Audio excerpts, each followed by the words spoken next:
Hello students, my name is Devojit Shah and welcome to my YouTube channel Laws of Physics। तो आज के video में हम spherical shell की वजह से पोटेंशियल क्या होता है वो डिस्कस करेंगे और स्फेरिकल शेल के टॉपिक से बहुत सारा इंपॉर्टेंट प्रॉब्लम डिस्कस करेंगे जो जेई मेंस, नीट और एडवांस के लिए इंपॉर्टेंट है, क्योंकि मैंने देखा है स्फेरिकल शेल के टॉपिक से भर भर के क्वेश्चन आ रहा है जेई मेंस में। तो आज का वीडियो कॉम्पिटिटिव सेक्शन के व्यू से बहुत ही इंपॉर्टेंट होने वाला है। तो बिना टाइम वेस्ट किए आज का जर्नी स्टार्ट करते हैं। तो यह एक स्फेरिकल शेल और कंडक्टिंग स्फीयर भी आप लोग इसे समझ सकते हैं, जिसमें चार्ज सरफेस पर रहता है और इसमें टोटल चार्ज है प्लस क्यू और इसका रेडियस है आर। जब चार्ज सरफेस पर होता है डिस्ट्रीब्यूट, तो उस केस में हम लोग सरफेस चार्ज डेंसिटी का कंसेप्ट यूज करते हैं। तो इस केस में सिग्मा हो जाएगा total charge by total area, 4 pi r square इसका सरफेस एरिया। इसका डिस्कशन हम लोग लास्ट चैप्टर मतलब इलेक्ट्रिक चार्जेस एंड फील्ड में किए थे, जब हम लोग शेल की वजह से इलेक्ट्रिक फील्ड पढ़ रहे थे। आज हम लोग इसी शेल की वजह से पोटेंशियल लिखना चाहते हैं। तो बेसिकली हम लोग तीनों पॉइंट पर पोटेंशियल लिखेंगे। डेरिवेशन इंपॉर्टेंट नहीं है, सिर्फ फॉर्मूला याद रखना होगा और उस फॉर्मूला के ऊपर हमें ढेर सारा प्रॉब्लम करना होगा, जो कॉम्पिटिटिव सेक्शन के लिए बहुत बहुत इंपॉर्टेंट है। ठीक है, तो मैं पहले एक्सटर्नल पॉइंट पर पोटेंशियल लिखना चाहता हूं। एक्सटर्नल पॉइंट मतलब इसके बाहर कोई पॉइंट, और मान लो ये पॉइंट पर मैं पोटेंशियल लिखना चाहता हूं। तो ये वाला पॉइंट हुआ, ठीक है, ये वाला पॉइंट हुआ सेंटर से स्मॉलर डिस्टेंस दूर। तो इस पॉइंट पर पोटेंशियल क्या होगा? डेरिवेशन इंपॉर्टेंट नहीं है, सिर्फ फॉर्मूला याद रखो। तो एक्सटर्नल पॉइंट पर पोटेंशियल होगा Vp equal to 1/4 pi epsilon naught. ये हो जाएगा total charge divide by distance from the centre. ठीक है, पोटेंशियल एक स्केलर क्वांटिटी है, इसका कोई भी डायरेक्शन नहीं होगा, सिंपली इसका होगा मैग्नीट्यूड। ठीक है, तो P पॉइंट पर पोटेंशियल क्या होगा? 1/4 pi epsilon Q by R। इसको ऐसे भी समझ सकते हो कि अगर मैं इस पूरा शेल को रिप्लेस करके एक पॉइंट चार्ज रखता हूं सेंटर पर, जिसमें टोटल चार्ज है प्लस क्यू, तो सेंटर से r डिस्टेंस दूर पोटेंशियल क्या होगा? सेंटर से r डिस्टेंस दूर पोटेंशियल यही होगा। इसको मैं ऐसे समझाना चाहता हूं कि आप लोग इस शेल को भूल जाओ और टोटल चार्ज प्लस क्यू को सेंटर पर रख दो। ठीक है, तो इससे स्मॉलर डिस्टेंस पर पोटेंशियल क्या होगा? यही होगा। ठीक है, तो शेल की वजह से एक्सटर्नल पॉइंट पर जो पोटेंशियल होगा और वही होगा पोटेंशियल इस शेल को रिप्लेस करके सेंटर पर प्लस क्यू चार्ज रख दो। ठीक है, तो ऐसे भी आप लोग इसे समझ सकते हैं। ठीक है, और अगर नेक्स्ट हम लोग सरफेस पॉइंट पर पोटेंशियल लिखना चाहते हैं, सरफेस पॉइंट मतलब ये वाला पॉइंट। ठीक है, तो ये वाला पॉइंट सरफेस पर ही होगा। ठीक है, तो मैं इसको कुछ और नाम दे दूं। ठीक है, इसको मैं Vs कर देता हूं। ठीक है, तो ये सरफेस वाला पॉइंट। ठीक है, इस सरफेस पॉइंट पर पोटेंशियल कितना होगा? ये देखो, ये पॉइंट तो सरफेस के ऊपर ही है, तो सिंपल स्मॉल r को कैपिटल R से रिप्लेस कर दो, आंसर मिल जाएगा। ठीक है, तो सरफेस पॉइंट पर पोटेंशियल कितना होगा? 1/4 pi epsilon not Q by R। ठीक है, तो ये हुआ सरफेस पॉइंट पर पोटेंशियल। और अगर मैं इंटरनल पॉइंट पर पोटेंशियल लिखना चाहता हूं, इंटरनल पॉइंट मतलब ये वाला पॉइंट। ठीक है, तो ये हुआ कुछ पॉइंट मैं कह सकता हूं, तो ये हुआ कुछ इंटरनल पॉइंट। ठीक है, और ये हुआ स्मॉलर डिस्टेंस दूर। ठीक है, तो स्मॉलर डिस्टेंस पर ये हो जाएगा इंटरनल पॉइंट, क्योंकि ये पॉइंट इस शेल के अंदर है। तो इंटरनल पॉइंट पर जो पोटेंशियल होगा वो कितना होगा? सरफेस पर जो पोटेंशियल है वही होगा। ठीक है, तो ये होगा 1/4 pi epsilon naught into capital Q by R। ठीक है, तो बेसिकली देखो, सरफेस पर जितना पोटेंशियल है कोई भी इंटरनल पॉइंट पर वही पोटेंशियल है। ठीक है, इसका जो रिजल्ट है वो हम लोग ऐसे एनालाइज कर सकते हैं। ठीक है, अभी तक हमने इलेक्ट्रिक फील्ड और पोटेंशियल के बीच में रिलेशन क्या है वो अभी डिस्कस नहीं किया। ठीक है, तो बेसिकली ये रिलेशन याद रखो, that is the relation between electric field and potential. ठीक है, E equal to minus d by d r. ये फॉर्मूला कैसे आता है मैं एक बार आप लोगों को दिखा देता हूं। ठीक है, तो मैंने यही बोला कि सरफेस पॉइंट और कोई भी इंटरनल पॉइंट पर पोटेंशियल सेम है। ठीक है, मतलब कांस्टेंट है। तो ये होता है, ये फॉर्मूला कैसे आता है मैं एक बार आप लोगों को दिखा देता हूं। तो that is relation between electric field and potential. ये फॉर्मूला अभी तक हमने डिस्कस नहीं किया, जस्ट अभी लिख लो। ठीक है, E equal to minus d by d r. तो देखो, हमने डिस्कस किया था कि लास्ट चैप्टर में हॉलो स्फीयर के अंदर इलेक्ट्रिक फील्ड एब्सेंट होता है। ठीक है, क्योंकि हॉलो स्फीयर के केस में चार्ज होता है सरफेस पर, तो इंटरनल पॉइंट पर कोई भी इलेक्ट्रिक फील्ड नहीं होता, तो सिंपली ये इंटरनल पॉइंट पे इलेक्ट्रिक फील्ड हो जाएगा जीरो। ठीक है, तो ये हुआ minus d by d r, तो ये हुआ dv by d r equal to zero. ठीक है, ये हुआ dv इन। ठीक है, अच्छा चलो मैं इसको थोड़ा लिख देता हूं। ठीक है, so that is the relation between electric field and potential E equal to minus dv dr। ठीक है, अब मैं E को रिप्लेस कर रहा हूँ E इंटरनल। ठीक है, और ये रिप्लेस हुआ minus dv internal by dr।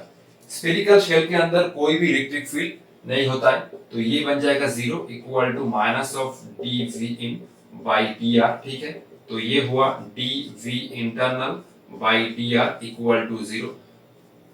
dv in dr equal to zero, इसका मतलब क्या है?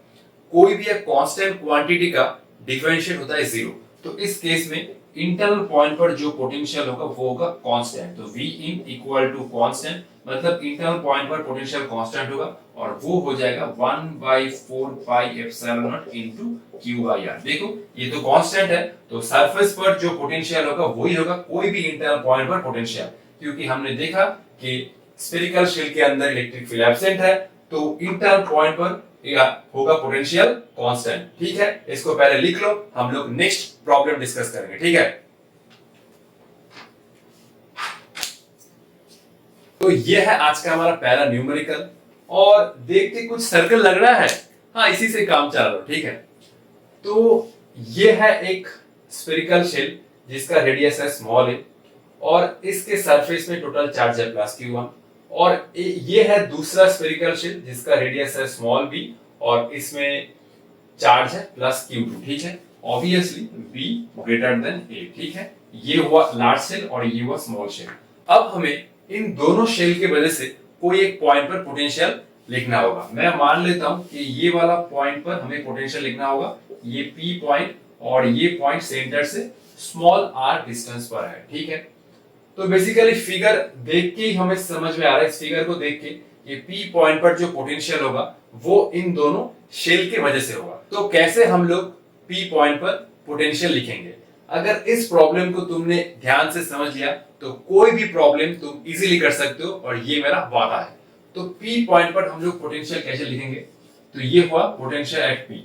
अब देखो P पॉइंट का पोजीशन लोकेट करना होगा कि P पॉइंट इन दोनों शेल के रिस्पेक्ट में क्या है, इंटरनल पॉइंट, एक्सटर्नल पॉइंट। ये तो मैंने आप लोगों को बोल दिया कि P पॉइंट पर जो पोटेंशियल होगा वो इन दोनों शेल के वजह से होगा। ठीक है, तो हम लोग पहले एक एक शेल को पकड़ेंगे और P पॉइंट का पोजीशन लोकेट करेंगे। ठीक है, तो पोटेंशियल एट P। ठीक है, ये हुआ, ये पोटेंशियल हुआ। ठीक है, ये पोटेंशियल हुआ इस छोटे वाले शेल के वजह से, और ये पोटेंशियल हुआ इस बड़े वाले शेल के वजह से। तो ध्यान से देखो, ये P पॉइंट इस शेल के रिस्पेक्ट में, मतलब ये जो स्मॉल शेल है इस शेल के रिस्पेक्ट में ये क्या है, इंटरनल पॉइंट, एक्सटर्नल या सरफेस पॉइंट? ऑब्वियसली देखो ये पॉइंट इस स्मॉल शेल के अंदर है, तो ये पॉइंट इस स्मॉल शेल के रिस्पेक्ट में बन जाएगा इंटरनल पॉइंट। ठीक है, तो ये हुआ V due to small shell. ठीक है, ठीक है, और ये P पॉइंट इस शेल के रिस्पेक्ट में बन जाएगा इंटरनल पॉइंट। ठीक है, तो ये हुआ इंटरनल पॉइंट। अभी हम लोग ये सब लिख रहे हैं, जब हम लोग एक्सपर्ट हो जाएंगे तब हम लोग इसको और ज्यादा नहीं लिखेंगे, हम लोग डायरेक्ट इस डायग्राम को देख के ही लिख सकते हैं। ठीक है, तो ये हुआ P पॉइंट पर पोटेंशियल इस स्मॉल शेल के वजह से, और एक पोटेंशियल आएगा P पॉइंट पर। ठीक है, और देखो ये P पॉइंट इस लार्ज शेल के भी अंदर है। ठीक है, P पॉइंट स्मॉल शेल के अंदर है, और ये P पॉइंट इस लार्ज शेल के भी अंदर है, तो ये P पॉइंट इस लार्ज शेल के रिस्पेक्ट में बन जाएगा इंटरनल पॉइंट। ठीक है, तो एक तो हुआ स्मॉल शेल की वजह से, और एक हो जाएगा V ड्यू टू ये हुआ लार्ज शेल। ठीक है, और ये भी P पॉइंट हो जाएगा इंटरनल पॉइंट। ठीक है, इस लार्ज शेल के रिस्पेक्ट में भी ये P पॉइंट बन जाएगा इंटरनल पॉइंट। ठीक है, इंटरनल पॉइंट। ठीक है, तो बेसिकली देखो अगर P पॉइंट इस शेल के अंदर है तो P पॉइंट पर पोटेंशियल क्या होगा, इस स्मॉल शेल के वजह से कितना होता है? अगर कोई पॉइंट स्फेरिकल शेल के अंदर होता है तो कितना होता है पोटेंशियल? सरफेस पर जितना होता है वही होता है इंटरनल पॉइंट पर पोटेंशियल। तो P पॉइंट पर पोटेंशियल क्या होगा इस स्मॉल शेल की वजह से, ये हो जाएगा कितना 1/4 पाई एप्सिलॉन नॉट इनटू ये हो जाएगा स्मॉल q1/a। सरफेस पर जितना होता है इंटरनल पॉइंट पर वही होता है, ठीक है। और ये लार्ज शेल के रेस्पेक्ट में भी ये पॉइंट है इंटरनल पॉइंट, तो ये बन जाएगा 1/4 pi epsilon not q2 by ये b होगा, ठीक है। क्योंकि इस शेल के रेस्पेक्ट में ये है इंटरनल पॉइंट, तो टोटल चार्ज है प्लस q2 और इसका जो रेडियस है वो है b। अगर ये पॉइंट यहां पर ना हो के सरफेस पर होता तो तब भी ये वाला टर्म तो सेम ही आता, क्योंकि शेल की वजह से सरफेस पर और इंटरनल पॉइंट पर पोटेंशियल सेम ही होता है। तो इस प्रॉब्लम को ध्यान से समझ लो।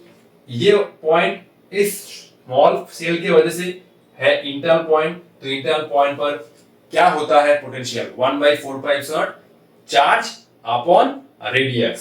तो इस शेल की वजह से P पॉइंट पर पोटेंशियल हुआ 1/4 q1/a और इस शेल के रेस्पेक्ट में भी ये पॉइंट हुआ इंटरनल पॉइंट। तो इंटरनल पॉइंट पर पोटेंशियल कितना होगा, इसका चार्ज और इस लार्ज शेल का रेडियस 1/4 q2/b, ठीक है। तो इसको लिख लो, ठीक है 1 2 3। मैं इसको इरेज करूंगा, ठीक है, ठीक है। अब मैं 3 शेल ड्रॉ कर रहा हूं, ठीक है। ये हुआ एक शेल, ये हुआ एक दूसरा शेल और ये हुआ तीसरा शेल, ठीक है। चलो इसको थोड़ा ठीक कर रहा हूं। तो ये हुआ तीसरा शेल, ठीक है। तो ये छोटे वाले शेल का रेडियस है स्मॉल ए, इस शेल का रेडियस है स्मॉल बी और इस शेल का रेडियस है small c. Obviously c greater than b greater than a, ठीक है। तो इसमें छोटे वाले शेल में चार्ज है प्लस q1, इस शेल में टोटल चार्ज है प्लस q2 और इस शेल में टोटल चार्ज है प्लस q3। अब हम लोग पोटेंशियल लिखना चाहते हैं इस पॉइंट पर, ठीक है, इस पॉइंट पर, ठीक है। तो ये हुआ P पॉइंट और ये है स्मॉलर डिस्टेंस। बेसिकली ये पॉइंट की लोकेशन है वो हुआ r ग्रेटर देन a पर, ठीक है, r ग्रेटर देन a पर, इस छोटे वाले शेल के बाहर, ठीक है।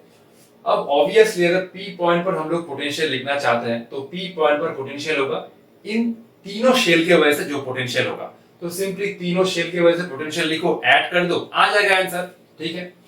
तो V potential VP potential at P, एक एक शेल को पकड़ो और उस शेल की वजह से P पॉइंट का पोजीशन लोकेट करो और आंसर लिख दो, ठीक है। तो ये मैं पहले शेल के वजह से पोटेंशियल लिखता हूं, ठीक है। तो ये हुआ V, ये हुआ स्मॉल शेल, ठीक है, स्मॉल शेल। स्मॉल शेल के रेस्पेक्ट में ये पॉइंट हो जाएगा एक्सटर्नल पॉइंट। इजीली तुम लोग देख सकते हो कि ये पॉइंट इस छोटे वाला शेल के बाहर है, तो स्मॉल शेल के रेस्पेक्ट में ये बन जाएगा एक्सटर्नल पॉइंट, ठीक है। ये हुआ, चलो ये हुआ कितना एक्सटर्नल पॉइंट, ठीक है। अब मैं इस शेल को पकड़ता हूं, ये हुआ मिड शेल, ठीक है। मतलब इसका जो रेडियस है वो इससे तो कम है और इससे ज्यादा है, ठीक है। तो ये हुआ मिड शेल, ठीक है। स्मॉल शेल, मिड शेल और लार्ज शेल।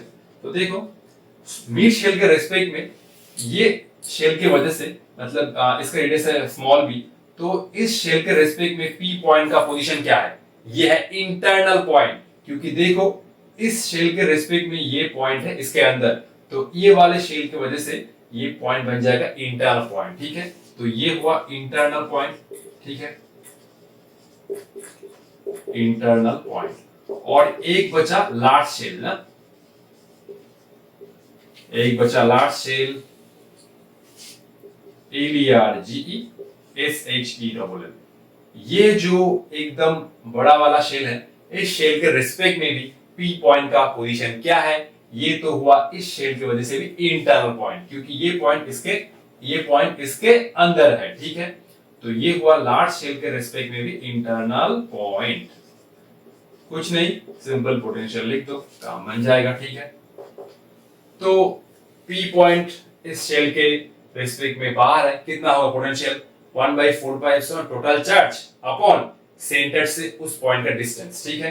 तो ये मैं पोटेंशियल लिखूंगा 1/4 पाई एप्सिलॉन नॉट। मैं एक काम करता हूँ, तीनों से 1/4 पाई कॉमन ले लेता हूँ, ठीक है। तो ये मैं 1/4 पाई पहले कॉमन ले रहा हूँ, ठीक है। तो कितना बच जाएगा, ये पॉइंट हुआ इस शेल के रिस्पेक्ट में एक्सटर्नल, तो ये हुआ स्मॉल q1 बाई ये हुआ स्मॉल r, ठीक है। अरे ये हुआ स्मॉल r, ठीक ही था। ये हुआ total charge upon distance from the centre, ठीक है। तो ये तो हुआ एक्सटर्नल पॉइंट पर पोटेंशियल। नेक्स्ट इस मिड शेल की वजह से भी ये पॉइंट हुआ इंटरनल पॉइंट, ठीक है। तो ये हुआ स्मॉल q2। पोटेंशियल क्या होगा, क्या लिखे, डिस्टेंस। इंटरनल पॉइंट पर पोटेंशियल कितना होता है, जो होता है सरफेस पर पोटेंशियल।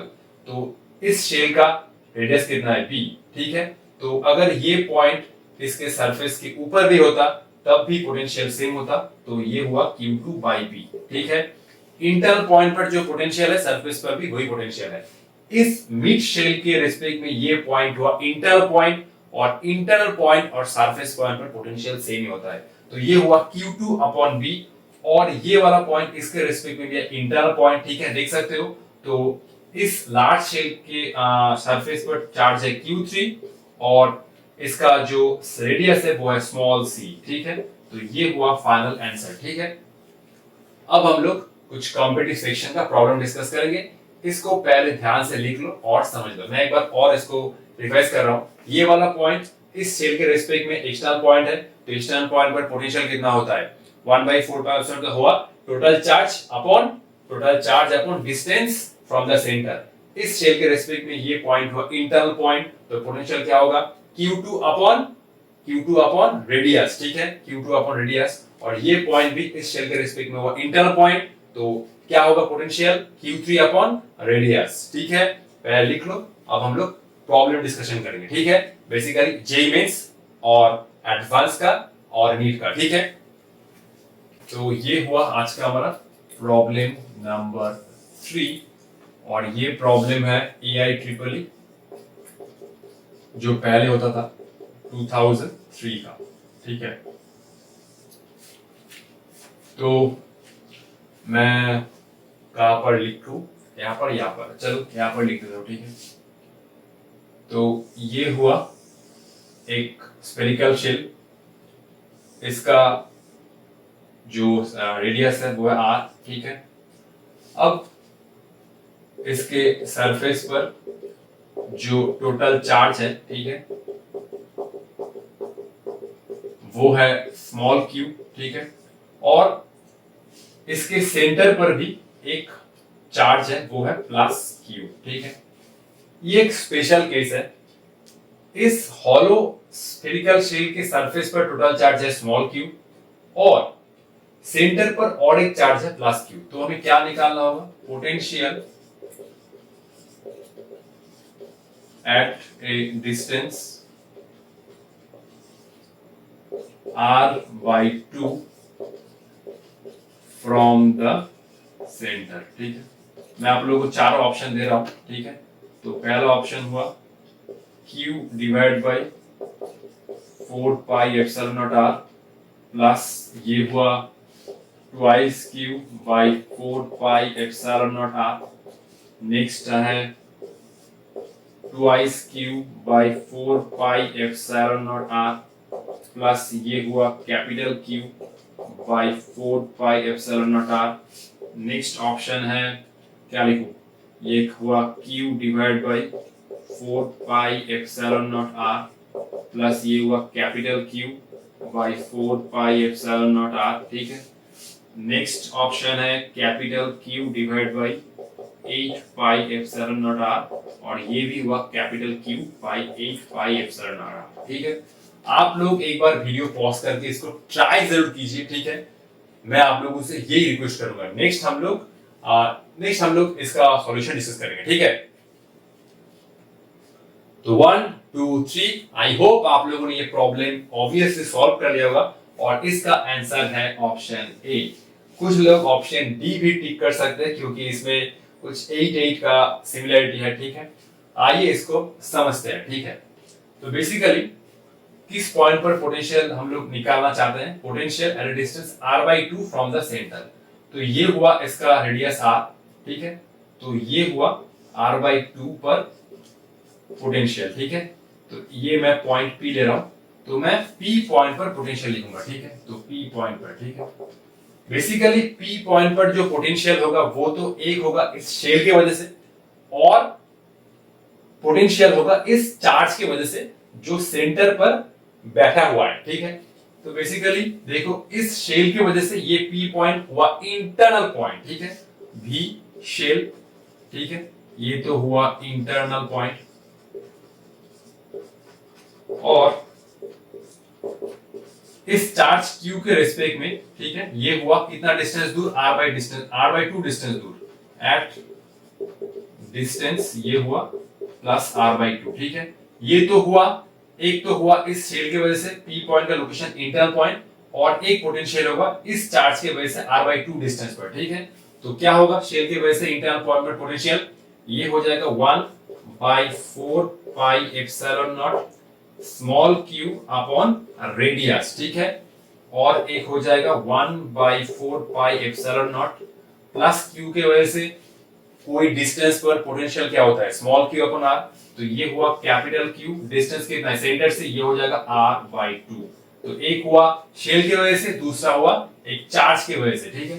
तो इसको मैं लिखना चाहता हूं 1/4 pi epsilon not small q by r, और ये हुआ 1/4 pi epsilon naught into twice q by r। So option A is right, ठीक है। बहुत ही इजी है, ठीक है। तो एक बार पहले इसको लिख लो, नेक्स्ट हम लोग प्रॉब्लम डिस्कस करेंगे, ठीक है। हुआ प्रॉब्लम नंबर 4। नेक्स्ट प्रॉब्लम है जेई मेन, ये कुछ सितंबर है 2020, कोविड आया था, कोविड, ठीक है, कोविड का यार, ठीक है। प्रॉब्लम बहुत ही आसान है। तो ये है एक स्फेरिकल शेल, ठीक है, जिसका रेडियस है स्मॉल r, और ये है एक और स्फेरिकल शेल जिसका रेडियस है कैपिटल R, ठीक है। इसका रेडियस है कैपिटल R, ठीक है। तो देख सकते हो obviously capital R small r से ज्यादा है, ठीक है। हमें बेसिकली क्या निकालना होगा, हमें इन दोनों शेल की वजह से इस सेंटर पर पोटेंशियल निकालना होगा, लेकिन इसमें कुछ एडिशनल कंडीशन है, ठीक है। देखो बेसिकली इन दोनों शेल में कैपिटल Q चार्ज को डिस्ट्रीब्यूट कर रहे हैं ताकि सरफेस चार्ज डेंसिटी सेम हो, ठीक है। तो इन दोनों शेल में कैपिटल Q चार्ज को हम लोग डिस्ट्रीब्यूट कर रहे हैं, ठीक है। तो capital Q charge is distributed in two shells such that, तो कैपिटल Q चार्ज को हम लोग ऐसे डिस्ट्रीब्यूट कर रहे हैं ताकि इन दोनों के ऊपर सरफेस चार्ज डेंसिटी जो आए वो सेम हो, ठीक है। Such that surface charge density जो है सिग्मा, ठीक है। तो इसको मैं लिख रहा हूं such that surface charge density sigma is same. तो क्वेश्चन थोड़ा हटके है और इजी भी है। टोटल चार्ज Q को ऐसे डिस्ट्रीब्यूट करो ताकि दोनों के ऊपर सरफेस चार्ज डेंसिटी सेम हो। तो हमें क्या निकालना होगा, potential at the common centre. तो इन दोनों शेल का जो कॉमन सेंटर है इस पॉइंट पर हमें पोटेंशियल निकालना होगा। ऑप्शन में आप लोगों को दे रहा हूं, आप लोग एक बार खुद से ट्राई कीजिए, ठीक है। तो ये हुआ 1/4 pi epsilon not capital Q small r plus r, ये हुआ r square plus r square. Next है कितना 1/4 पाई एप्सिलॉन नॉट, ये हुआ कैपिटल Q इंटू r, ये हुआ r square plus r square, ठीक है। नेक्स्ट है 1/4 पाई एप्सिलॉन नॉट, ठीक है। अरे ये 1/4 पाई एप्सिलॉन नॉट है, ये हुआ 1/4 पाई एप्सिलॉन नॉट, ये हुआ capital Q small r square plus r square. और नेक्स्ट है 1/4 पाई एप्सिलॉन नॉट, ये हुआ capital Q r square plus r square divide by r plus r. ठीक है, तो बेसिकली हमें potential at the common centre निकालना होगा और ये रहा कंडीशन, दोनों के ऊपर सरफेस चार्ज डेंसिटी सेम होना चाहिए। तो आप लोग एक बार वीडियो पॉज करके खुद से ट्राई कर लीजिए। ठीक है, तो 1 2 3, आई होप आप लोगों ने कर लिया होगा और इसका आंसर है ऑप्शन नंबर ए। ठीक है, जस्ट इसी का उल्टा है, देखो। ठीक है, तो बेसिकली हम लोग ये प्रॉब्लम कैसे कर सकते हैं। ठीक है, ये तो हम लोगों को समझ में आ रहा है कि सेंटर पर पोटेंशियल होगा इन दोनों शेल के वजह से, लेकिन इस केस में यह है कंडीशन। ठीक है, तो मैं इसको ऐसे लिख रहा हूं। अच्छा, सरफेस चार्ज डेंसिटी का क्या फॉर्मूला है? ये होता है surface charge density sigma equal to Q divide by total, कितना होता है? ये होता है सरफेस चार्ज डेंसिटी होता है, चार्ज कोई भी एक मान लो। ठीक है, कोई भी Q1। ठीक है, जस्ट मैं फॉर्मूला लिख रहा हूं। ये होता है टोटल एरिया ना, ये होता है टोटल एरिया। ठीक है, तो ये होता है सरफेस चार्ज डेंसिटी का formula, sigma equal total charge upon total area. ठीक है, तो मैं बेसिकली टोटल चार्ज को डिवाइड कर रहा हूं। ठीक है, तो मैं मान लिया कि इसमें चार्ज है प्लस Q1। ठीक है, और इसमें चार्ज है प्लस Q2। ठीक है, तो ये हुआ डिवीजन। ठीक है, मतलब कैपिटल Q चार्ज मैंने डिस्ट्रीब्यूट किया, तो इसमें चार्ज रहा प्लस Q1 और इसमें चार्ज रहा प्लस Q2। ठीक है, अब मैं Q1 को इन टर्म्स ऑफ लिखना चाहता हूं सिग्मा। ठीक है, तो Q कितना बन जाएगा? देखो, sigma in total area. Charge को हम लोग कैसे लिख सकते हैं in terms of sigma? Charge हो जाएगा सिग्मा इनटू टोटल एरिया। तो Q1 कितना होगा? ये होगा 4 pi small r square into sigma, और Q2 बन जाएगा 4 पाई r square into sigma. Charge क्या होता है? Total area into surface charge density, total area into surface charge density. ये दोनों टर्म में सिग्मा सेम है, क्योंकि ऑलरेडी क्वेश्चन में गिवन है कि दोनों ही शेल में सिग्मा सेम होना चाहिए। ठीक है, तो इस शेल का रेडियस है स्मॉल r, इसका एरिया हुआ 4 पाई r स्क्वायर इनटू सिग्मा, और इस लार्ज शेल का रेडियस है कैपिटल R, तो इसका एरिया हुआ 4 पाई r स्क्वायर। ठीक है, दोनों में सिग्मा सेम है। ठीक है, चल, तो मैं बेसिकली सिग्मा को कॉमन ले रहा हूं, तो अच्छा, ये मैं 4 पाई सिग्मा कॉमन ले सकता हूं, तो ये हुआ capital Q equal to 4 pi sigma small r square plus r square. ठीक है, तो मैं सिग्मा निकाल लिया, ये हुआ sigma equal to Q divide by 4 pi, ये हुआ r स्क्वायर प्लस ये हुआ स्मॉल r स्क्वायर। ठीक है, मैंने सिग्मा निकाल लिया। सिग्मा को ही हम लोग नेक्स्ट अप्रोच में यूज करेंगे। ठीक है, तो मैं कॉमन सेंटर पर पोटेंशियल लिख रहा हूं। ध्यान से देखो, ये वाला पॉइंट इस शेल के रिस्पेक्ट में भी इंटरनल पॉइंट है और इस शेल के वजह से भी ये इंटरनल पॉइंट है। अब हम लोग कुछ नहीं लिखेंगे, डायरेक्ट अप्रोच यूज करेंगे। ठीक है, फॉर टाइम सेविंग। ठीक है, अब हम लोग थोड़ा तो एक्सपर्ट बन चुके हैं, थोड़ा डायग्राम देख के इजीली हम लोगों को समझ में आ रहा है ये वाला पॉइंट इस शेल के रिस्पेक्ट में भी इंटरनल पॉइंट, और इस शेल के वजह से भी ये पॉइंट बन जाएगा इंटरनल पॉइंट। दोनों शेल की वजह से ये इंटरनल पॉइंट। ठीक है, तो पहले लिखो इस शेल के वजह से कितना होता है पोटेंशियल, तो ये होगा 1/4 pi epsilon not Q1 divide by ये हो जाएगा स्मॉल r। ठीक है, तो ये हुआ इस शेल के वजह से सेंटर पर पोटेंशियल, और इस शेल के वजह से सेंटर पर पोटेंशियल कितना होगा? ये हो जाएगा 1/4 pi epsilon not total charge upon कितना होगा? रेडियस।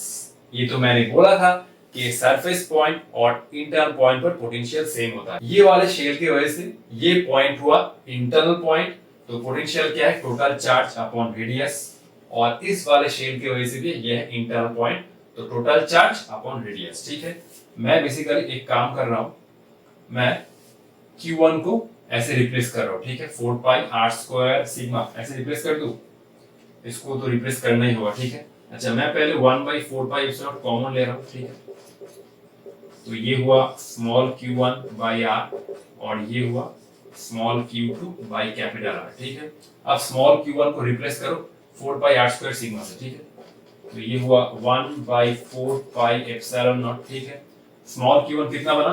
4 पाई r स्क्वायर सिग्मा, तो ये हुआ 4 पाई r square sigma divide by r, और Q2 कितना बना? 4 पाई r square, 4 pi r square sigma divide by capital R. ठीक है, ठीक है, इसको तो मैं अब इरेज कर ही सकता हूं। ठीक है, चलो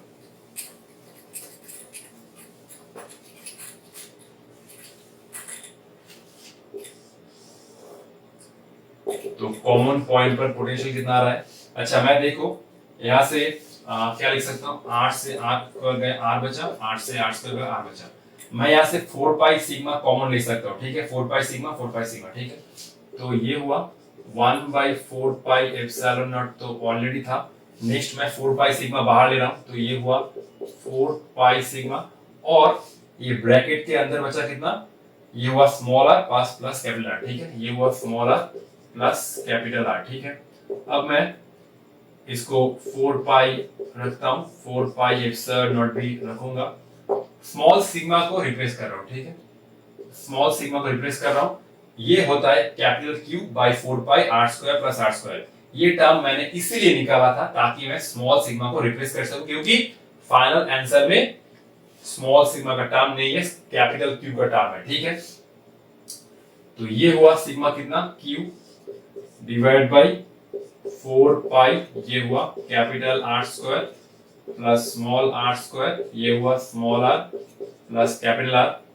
4 4 पाई पाई गया तो ये हुआ capital Q divide by 4 pi epsilon not. ठीक है, तो ये हुआ small r plus capital R, और ये हुआ r square plus r square. तो देखो ऑप्शन ए है। ठीक है, इस टाइप के प्रॉब्लम को ऐसे ही अप्रोच करना होगा ताकि हम लोग आंसर तक पहुंच पाए। ठीक है, इसको पहले लिख लो, नेक्स्ट हम लोग एक और प्रॉब्लम डिस्कस करेंगे। ठीक है, तो ये है आज का हमारा प्रॉब्लम नंबर 5। एक्चुअली ये प्रॉब्लम नंबर 5 ये है जेईई मेन जनवरी 2019 का। ये वाला प्रॉब्लम और हमारा जो लास्ट प्रॉब्लम था प्रॉब्लम नंबर 4 वो एकदम सिमिलर है। प्रॉब्लम नंबर 4 आया था 2020 में और ये प्रॉब्लम है 2019 का। जैसे बॉलीवुड साउथ के मूवी से ditto frame to frame copy करते हैं, वैसे ही जेईई मेन में भी ये problem ditto frame to frame copy हुआ था। ये आया था 19 में और हमारा जो लास्ट प्रॉब्लम आया था वो 2020 में आया था। तो ये प्रॉब्लम से इंस्पायर्ड होके जो हमारा लास्ट प्रॉब्लम था प्रॉब्लम नंबर 4 वो एकदम कॉपीड है। ठीक है, तो हमारा ये प्रॉब्लम एकदम लास्ट प्रॉब्लम से सिमिलर है। ठीक है, तो इस केस में जस्ट 3 शेल है, इसका रेडियस है स्मॉल a, इसका रेडियस है स्मॉल b और इसका रेडियस है स्मॉल c। ठीक है, इस केस में हम Q चार्ज को इन 3 शेल में डिस्ट्रीब्यूट कर रहे हैं ताकि सरफेस चार्ज डेंसिटी सेम हो। हमें सेंटर से r डिस्टेंस पर पोटेंशियल निकालना होगा जहां है r लेस देन a। तो हमें बेसिकली ये पॉइंट पर पोटेंशियल निकालना होगा। ठीक है, तो ये हुआ सेंटर से r डिस्टेंस दूर। ठीक है, obviously c greater than b greater than a है और ये हुआ r less than a। Basically इस पॉइंट पर हमें पोटेंशियल निकालना होगा। ठीक है, एक बार वीडियो पॉज करके आप लोग खुद से ट्राई कीजिए जरूर। ठीक है, तो 1 2 3 आई होप आप लोगों ने खुद से इसको ट्राई जरूर किया होगा। तो इसका आंसर ऑप्शन नंबर 8। ठीक है, एकदम लास्ट वाला जो प्रॉब्लम था उसका अप्रोच यूज करो। तो पहले हम लोग टोटल चार्ज प्लस Q को डिस्ट्रीब्यूट करेंगे। ठीक है, तो ये हुआ प्लस Q। ठीक है, तो अगर मैंने डिस्ट्रीब्यूट किया तो इसमें चार्ज आया स्मॉल q1, इसमें चार्ज आया स्मॉल q2 और इसमें चार्ज आया स्मॉल q3। ठीक है, तो ये हुआ total charge equal to small q1 small q2 और स्मॉल q3। ठीक है, इस प्रॉब्लम में मैंने 1/4 पाई एप्सिलॉन को रिप्लेस करके k के टर्म्स में लिखा है। ठीक है, k बिकम्स 1/4 पाई एप्सिलॉन। ठीक है, बाकी सब सेम है।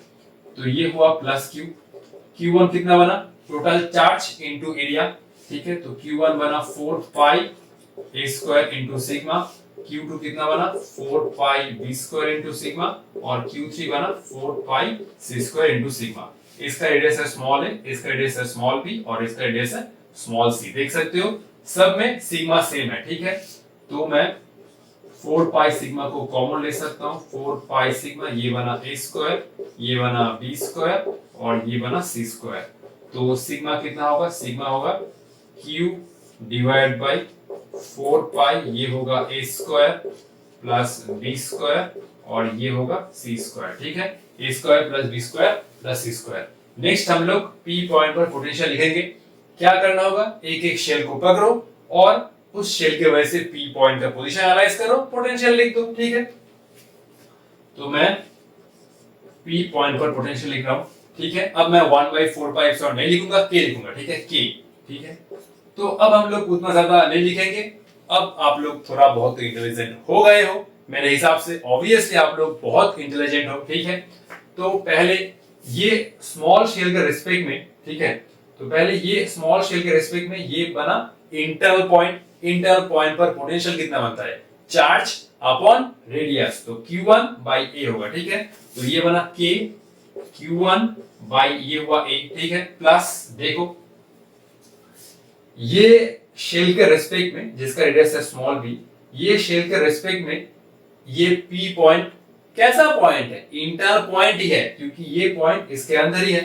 तो क्या होगा पोटेंशियल, ये होगा K into Q2 divide by B होगा। ठीक है, तो ये हुआ K Q2 अपॉन B। ठीक है, चार्ज है Q2 और इसका रेडियस है B। ठीक है, नेक्स्ट हम लोग देखेंगे इस शेल के वजह से P पॉइंट पर पोटेंशियल कितना होता है। तो देखो ये पॉइंट भी इस शेल के रिस्पेक्ट में क्या है, इंटर पॉइंट है, तो ये हो जाएगा K Q3 अपॉन C। ठीक है, नेक्स्ट हम लोग क्या करेंगे, नेक्स्ट हम लोग K को कॉमन लेंगे, K को कॉमन लेंगे और Q1 को रिप्लेस करेंगे। ठीक है, Q1 कितना होगा, 4πa² सिग्मा, तो ये होगा 4πa² सिग्मा, ये हुआ A। Q2 कितना है, 4πb² सिग्मा, तो ये हुआ 4πb² सिग्मा बाई B। ठीक है, Q3 कितना है, 4πc² सिग्मा, तो ये हुआ 4πc² सिग्मा बाई ये हुआ C। ठीक है, तो इसको मैं थोड़ा इरेज कर लेता हूं। तो ठीक है, अभी मैं इसको यहां पर लिखूंगा। ठीक है, तो ये Vp कितना हुआ, Vp हुआ देखो यहां से मैं 4π सिग्मा कॉमन ले सकता हूं तीनों टर्म से, तो ये हुआ 4π सिग्मा, ये हुआ नीचे K। ठीक है, 4π सिग्मा कॉमन लेने से ये बचा A plus B plus C। ठीक है, ये A plus B plus C। देखो इस लाइन से हम लोग लिख सकते हैं कि इसका आंसर हुआ A, क्योंकि न्यूमरेटर में A plus B plus C, बाकी तीनों ऑप्शन में नहीं है। ठीक है, तो ये बना 4π/K, सिग्मा को मैं रिप्लेस कर रहा हूं। ठीक है, तो ये बना कैपिटल Q डिवाइड बाई 4π, ये हुआ A² प्लस B² और ये बना C², ऊपर में है A plus B plus C, तो 4 से 4 गया, पाई से पाई गया। ठीक है, अच्छा ये क्या हुआ 4πK, ये तो K तो ऊपर होगा ना, ये हुआ K ऊपर होगा, तो ये ना यहाँ पर मैं K को ले रहा हूँ। ठीक है, तो ये K ऊपर होगा, तो 4π गया, ये हुआ K into Q divide by, तो ये हुआ A plus B plus C, ये हुआ A² प्लस B² और ये हुआ C²। ठीक है, तो ये हुआ ऑप्शन नंबर A। ठीक है, आप लोग इस टाइप के प्रॉब्लम को बहुत बार प्रैक्टिस कीजिए, क्योंकि जेईई मेंस में स्फेरिकल शेल से बहुत क्वेश्चन आ रहा है। ठीक है, तो आज के लिए इतना ही, मिलते हैं नेक्स्ट वीडियो में। नेक्स्ट वीडियो में भी हम लोग स्फेरिकल शेल के ऊपर बहुत इंपॉर्टेंट प्रॉब्लम डिस्कस करेंगे। तब तक पढ़ाई करते रहो, ऑल द बेस्ट।